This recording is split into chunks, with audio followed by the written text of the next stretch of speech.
The cliche used to be you get drunk with your buddies and someone says, "We should open a bar."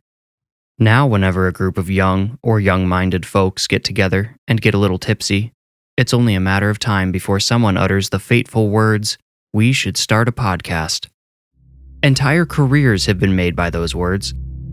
Ordinary, unremarkable people have discovered their path to fame and success. But you know what else has been made? Countless, terrible podcasts. You can find them if you know how to look. There are thousands of shows with only 1 or 2 episodes, just a couple of friends laughing at their own inside jokes and thinking somehow an audience will materialize from nowhere. It's my job, here at the Zekman Network, to find the diamonds in the rough. To dig up those gems that have a chance to be something beautiful with the right amount of shaping and polishing. It won't be my job for long, though. No, I'm quitting. Just as soon as I'm done writing this, I'm sending my boss an email to tell her I'm done. By the time I'm done talking, you'll understand why. I came across an episode of Home Stay Away during my daily trolling of the internet's dredges. The show's premise immediately captured my attention. These 3 guys, Jackson, Jamie, and Derek, checked out the most poorly reviewed Airbnbs across the country. They read the most tarnishing reviews, then spent one night at the homestay in question to see if the experience was as bad as the reviewers claimed. Oftentimes, the 1-star reviews were well-deserved, and the episodes could be quite comical. The hosts, Jackson, Jamie, and Derek, each had their own distinct personalities and played off each other well. All they needed was someone like me to rein them in, clean up some of the show's rough edges, and get them in front of the right audience. I encouraged the guys to start a video version up on YouTube so their audience could see the horrendous conditions, the filthy bathrooms, the strange decor, whatever ugliness waited inside each homestay. I even sent them their first cameras. It didn't take them long to earn enough to upgrade to a full set of audiovisual gear, 4K camcorders, GoPros, lav mics, whatever they needed. The guys were abnormally good on camera, genuinely funny, and the premise was a real winner. We ditched the podcast format altogether because it seemed like Home Stay Away could be a lucrative YouTube channel. Until the Hannibal, Missouri episode. The Hannibal episode was going to be unique because it was the first time the guys found a listing where the property was not the issue. The homestay's owner seemed to be the problem instead. The homestay only had 3 reviews, all 1 star. It seemed no one else had wanted to give the house a shot since the last review was posted 2 months prior to Derek finding this particular listing. And if you read the reviews yourself, you probably wouldn't have wanted to stay there either. I can actually read them to you now. I saved them all, since I anticipate the listing will be removed any day now. Wyatt from Santa Fe wrote in November 2022, "I've never been more uncomfortable in my life. The owner threatened me not to come out before my checkout time. I don't think I did anything to upset him. The guy's nuts. Not safe." Wyatt from Santa Fe has good instincts. I would venture to bet he's still alive. Trish from Vancouver also wrote in November 2022, "A nightmare. I literally thought I was having a nightmare because the lunatic who owns this place knocked on my door in the middle of the freaking night, just to ask me if I'd been in the forest. For real, who would want to go in there ever? Definitely not at night. But apparently, he was out there, so... ... Trish from Vancouver is also likely still alive, seeing as she is among the luckiest women in the world. Judo from Des Moines wrote 1 month later, in December 2022, "I haven't even left yet and I'm writing this review. I'm just waiting for daylight so I can get out of here. There were all these weird sounds coming from the woods, and just when I finally went to sleep, the owner banged on my door so hard I thought he'd break it. I refused to open the door for my own safety, and I guess he went away. I'm calling the cops if he comes back. Please, for the love of God, do not stay here. The guy gave me the creeps earlier, but now I think he's actually dangerous. I'm gonna report him." Judo from Des Moines is dead. This is not a prediction, it's a cold, hard fact. I found her obituary along with a dozen news articles regarding her death and the ensuing murder investigation. Her parents reported her missing after she didn't arrive for Christmas. She had been coming up from Arizona and didn't want to make the whole drive in one day. Her car had been discovered 6 miles from the Airbnb she had booked in Hannibal. The driver's side of the car was stained with enough frozen blood to imply her fate. The Airbnb owner had apparently been cleared as a suspect, although I found nothing to explain how. When the Home Stay Away boys brought me the pitch for Hannibal, Missouri, I had some misgivings, I'll say. This guy's listing sounded like it needed to be reported and removed rather than elevated on YouTube. Beyond my concern for the boys' safety, there were ethical issues to consider. Regardless of how strange the guy turned out to be, business would boom for him once the episode dropped, at least for a while. The boys assuaged my worries by pointing out there were 3 of them, and all the bad reviews were left by people who seemingly stayed alone.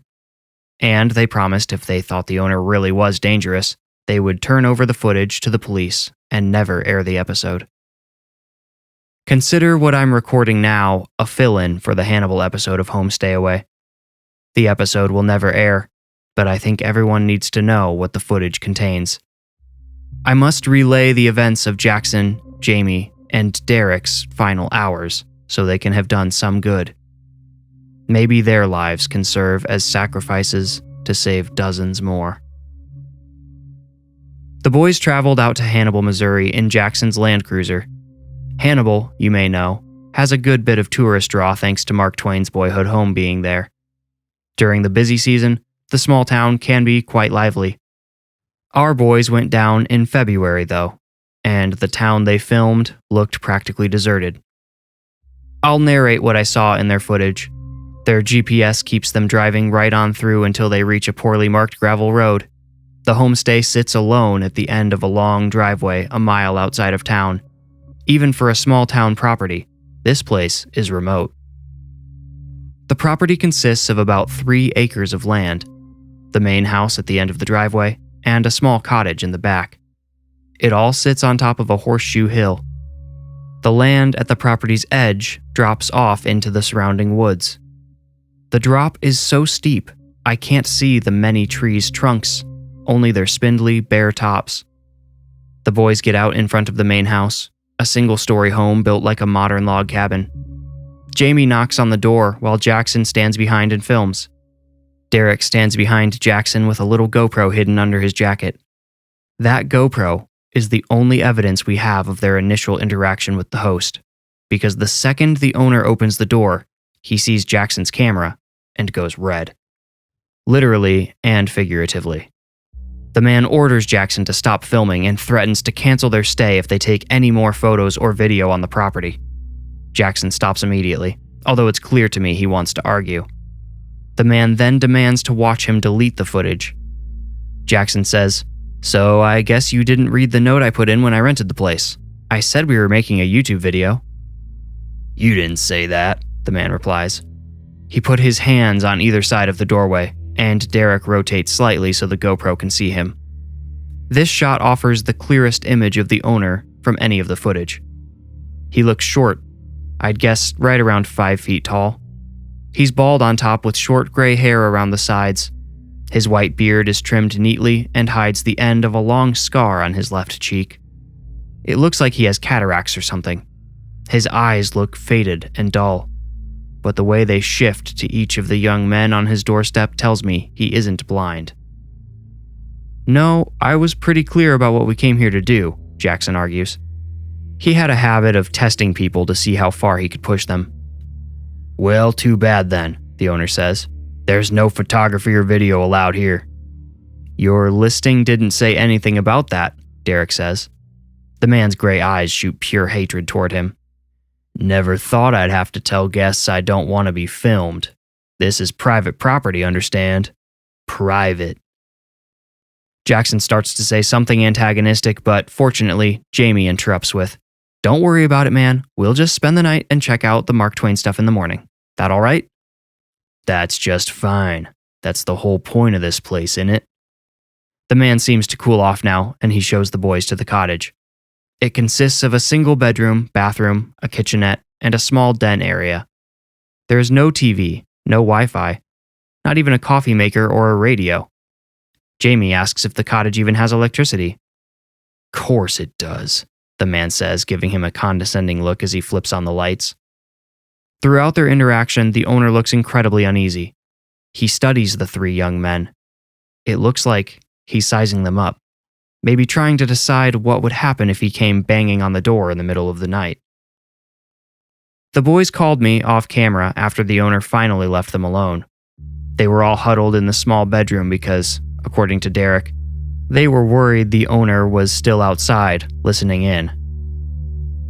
They told me about the gag order the man had put on them and asked if they were allowed to keep filming.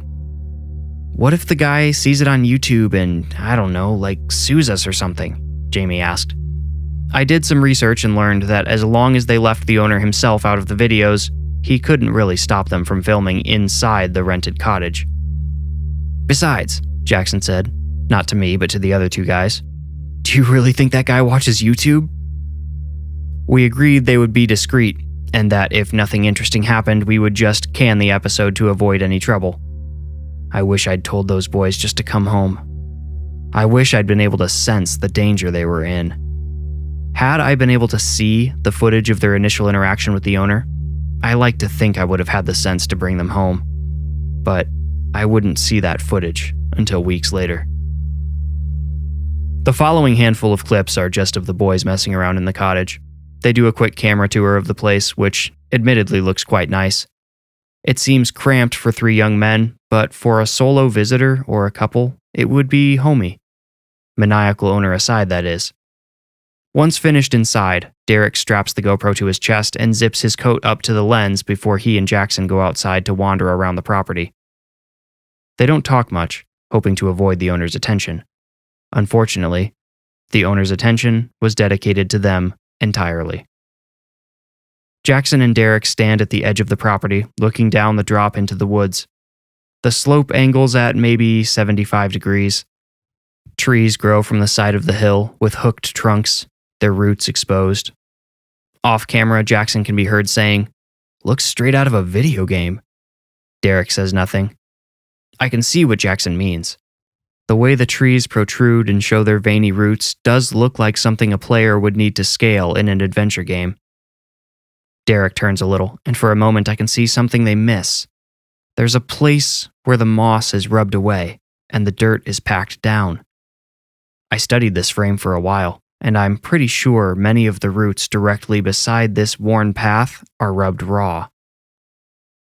"Get away from there, trespassers," a distant off-camera voice shouts.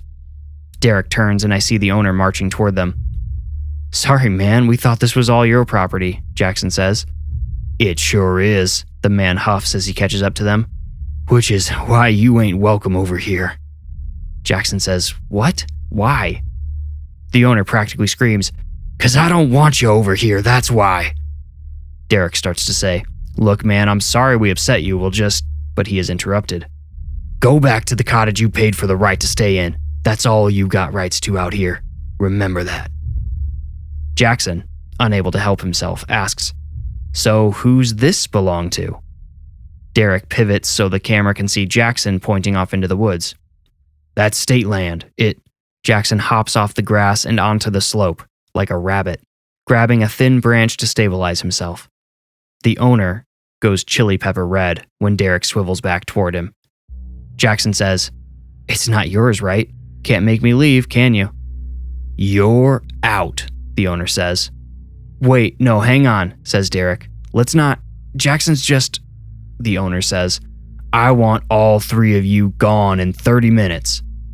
The blotchy red marks on his neck say he's serious. "Come on, don't be that way," Jackson says as he steps back over the property line. "If you're gonna have so many rules, you should post them up so people can see them. It's not fair to expect us to spend all day in that tiny cottage, is it?" "That tiny cottage is what you paid me for. Nothing else. As for the so-called rules, they're just common decency. I can tell you boys ain't got none of that, so I want you gone."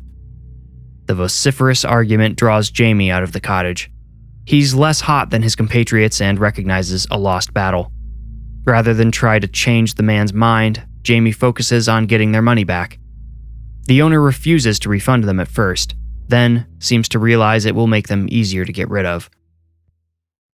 That could have been the end of it. If I had been made abreast of the situation, it would have been the end.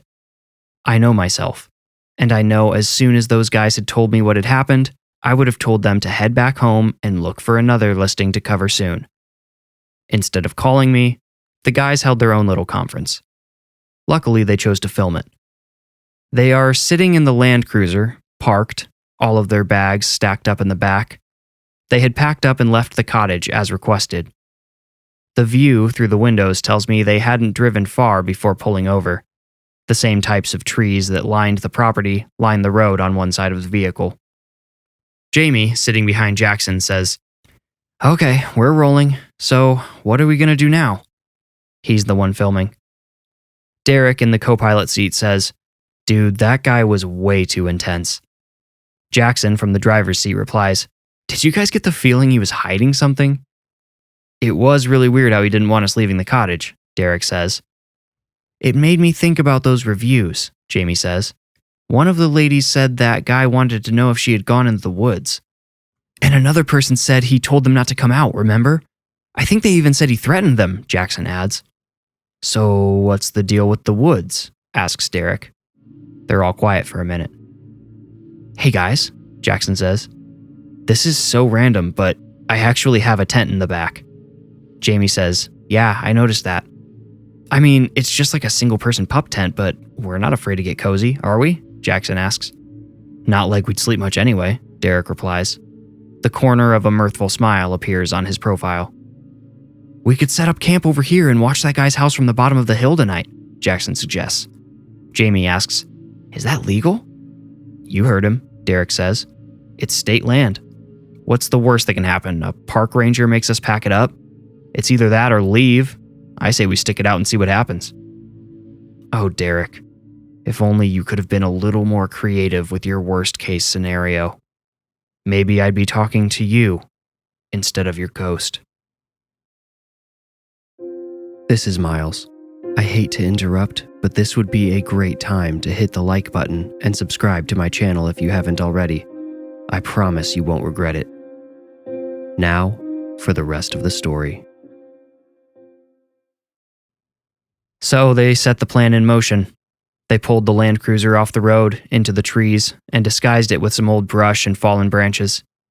I have to hand it to them, they hid it pretty effectively. Not so effectively the search team wouldn't be able to find it later, but enough so that the average passerby wouldn't notice. Especially a couple of hours later, when it got dark. If you've only ever lived in towns and cities, nighttime in the country is shockingly dark. If you're lucky enough to be out there on a cloudless night with anything bigger than a sliver of a moon, you might get some ambient white light. But otherwise, you're operating in pure blackness out there. The sky that night was darkened by wispy cotton clouds which dulled the half moon, but didn't snuff it out. The bare trees allowed just enough light for the boys to see the space directly in front of them without flashlights, but not much farther. Fortunately, they had utilized the final strokes of sunlight to set up camp roughly, from Jamie's estimation, 2 miles from the homestay. "Hope it doesn't rain," Derek can be heard saying when the camera comes on. "I bet it floods down here." The shot is hard to make out without some brightening in post. Obviously, the boys couldn't use any lights without risking discovery. They filmed their entire hike back to the property. I have to give them credit. They were far more capable in the woods than I would have guessed. They didn't seem to use any sort of GPS or map to guide them back. Maybe they were following the road, but this was never mentioned aloud. Soon, the great slope they had looked down earlier rose before them. "Over here," Jackson says.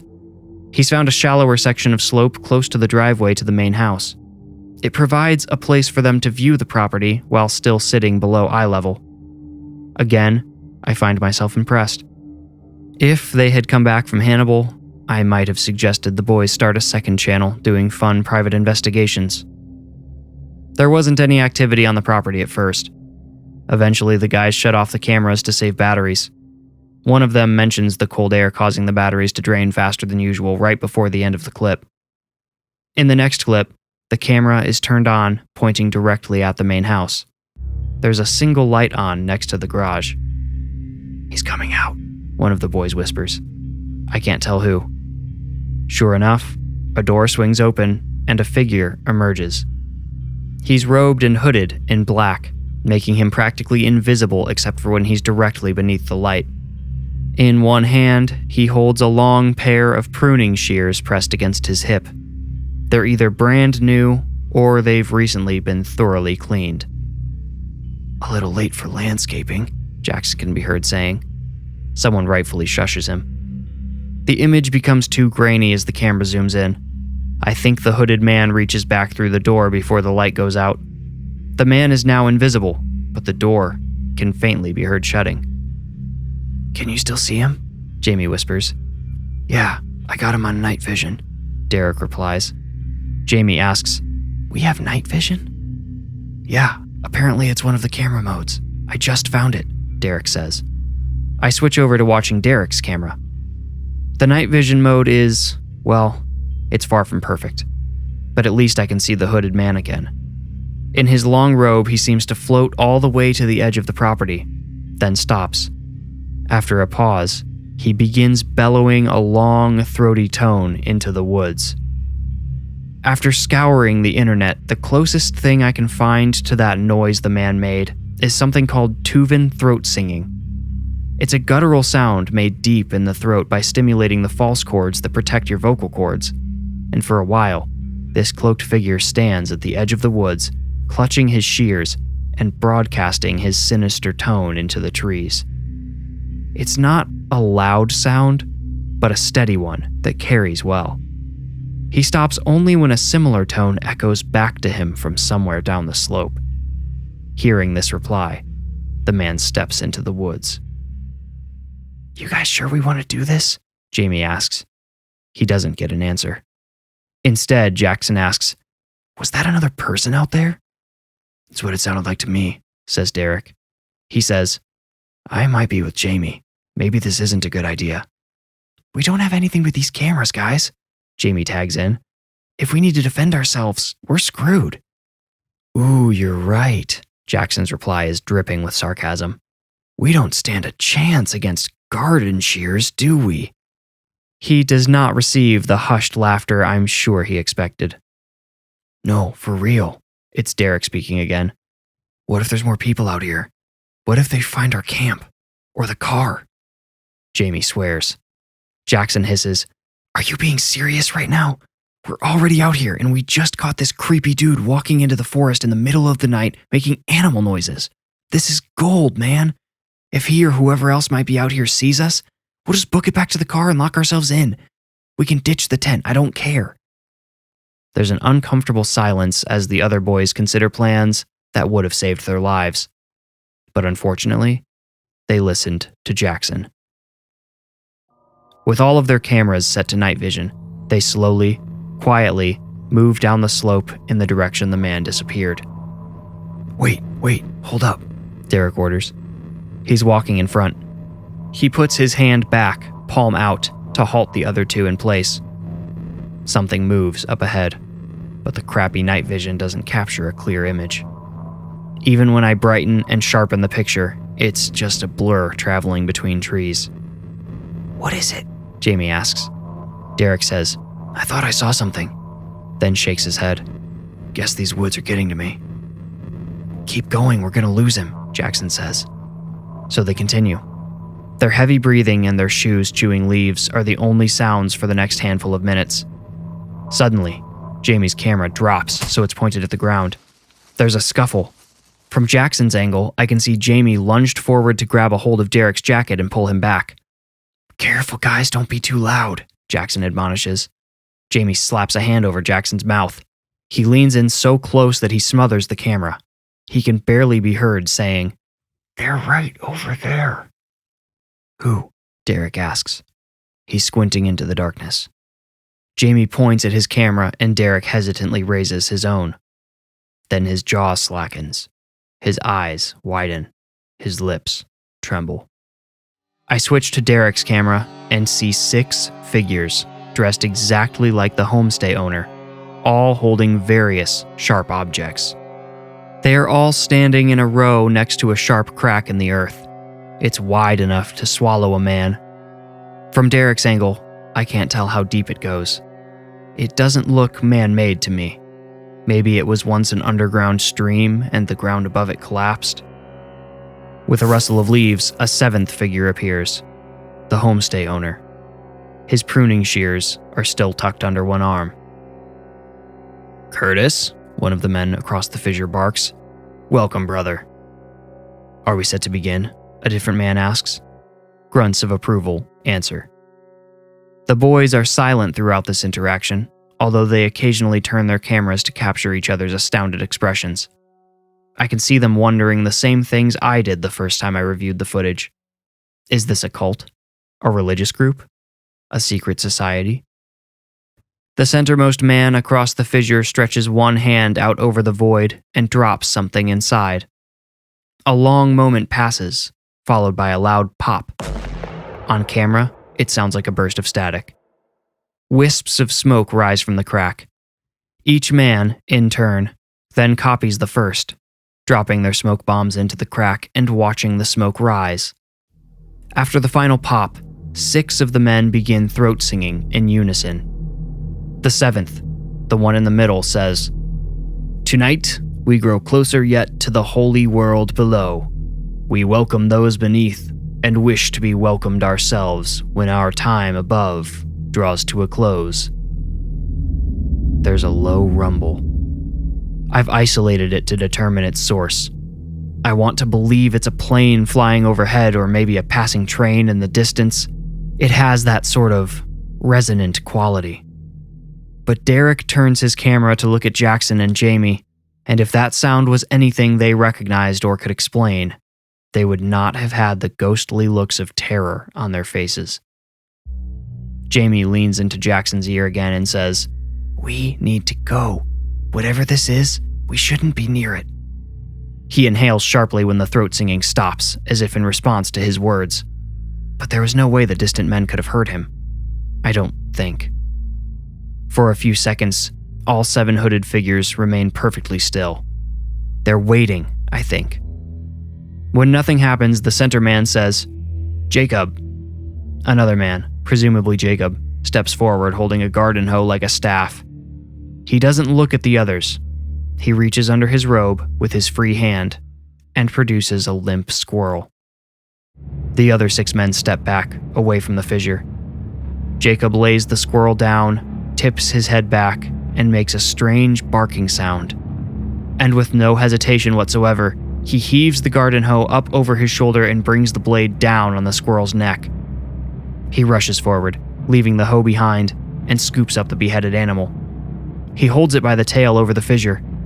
The blood which spills from its severed neck shows up black on the cameras. Jacob pours it out until there's nothing but drips left. Then he finds the head and throws the poor creature into the crack. He steps back and another man steps forward. This man has a dead hamster and a rusty, foot-long segment of pipe. He places the hamster on the ground, puts one end of the pipe vertically over the rodent's head, then stomps on the other end. He repeats the blood-draining ritual and tosses the hamster's corpse into the crack. Each man in turn produces a small animal, some likely hunted from the woods, others apparently purchased from a pet store. Each man beheads his creature in his own way, but all drain the blood and dispose of the animals the same way. When it is Curtis's turn, he doesn't move. "Curtis?" the center man asks. "Where is your tribute?" "I must apologize, brother. I expected to bring an eminent tonight, but..." "You do not have a sacrifice, brother?" Jacob asks. "I didn't have time." There are murmurs amongst the others until the center man raises a hand to silence them. "Let us not forget Brother Curtis is the only one among us who's produced an eminent sacrifice before. He has missed this opportunity, but I'm sure he will have another." There's an implied threat in the man's voice. "That's right, Zeke. I already have another booked, says Curtis. But what do we do tonight? Asks an unnamed man. We've only brought 6 tributes. They will be patient, I think, says Zeke. He continues to speak, but Jamie's voice covers up whatever he says. Guys, we need to go right now. Shh, I think they're almost done, Jackson pleads. Derek says, no, Jamie's right. I think one of us was supposed to be whatever an eminent is. Psh, no way, dude. All those other guys just brought little animals. A human would be a pretty big leap. This was said by Jackson. Ignorantly blissful Jackson. Think about it, Jamie whispers. They said he's the only one who's brought an eminent before. Remember that one reviewer who they never found? The chick from Des Moines, right? Derek asks. Yeah, dude. How much you want to bet she's down in that crevice? Jackson smiles and shakes his head. But then his face changes. It looks like Jamie's words slowly sunk in. All at once, he's as serious as the other two. Yeah, okay. It's all coming together now. Jeez, do you think this is why he was knocking on the door in the middle of the night? Yeah, obviously, Derek says. It probably took him a couple of times to realize he could just use his guests as sacrifices instead of worrying about them spying on him. Des Moines girl was the last review, Jamie whispers. But his eyes suddenly expand and his voice rises to a shout. Run! Only one camera, Jackson's, catches what Jamie saw. All 7 hoods had turned toward them. When Jamie yells, the figures split off in 7 different directions. And some of them possess the speed of young men. Get the keys ready, Derek can be heard yelling over the guys pounding footsteps, breaking branches, and smashing leaves. How far are we from the car? Jackson yells. Don't let them hear us talk about the car, Jamie warns. Their cameras are mostly pointed at the ground. Occasionally one of the guys raises one to scan the woods around them, likely hoping the night vision will reveal what they can't see in the pitch-dark woods. Derek screams wetly. Jackson and Jamie stop. Jackson raises his camera, probably by instinct. Derek is levitating. His feet point limply toward the ground. The hooded man behind him looks just like a shadow. The tines of a pitchfork are barely visible, protruding from Derek's heaving chest.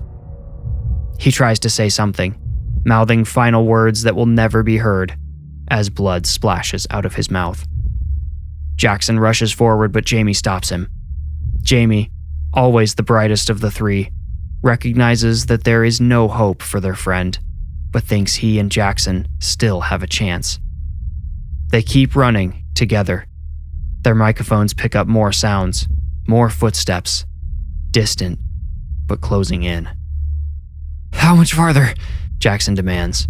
He sounds out of breath. It shouldn't be. Jamie is cut short. He gurgles. Jackson can be heard screaming. His camera lands on the ground where it points uselessly at a tree.